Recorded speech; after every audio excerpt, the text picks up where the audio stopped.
Hi everyone, hope you are fine. Welcome to my YouTube channel. In my today's video, I'll be telling you how you can fix slow charging issue in your device Samsung Galaxy M33 and M33 5G.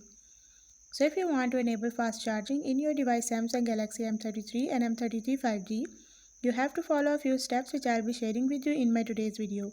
But before that, hit the red subscribe button and the bell icon so you are the first one to know when I upload anything new. Now watch this video and you will learn how you can enable fast charging in your device.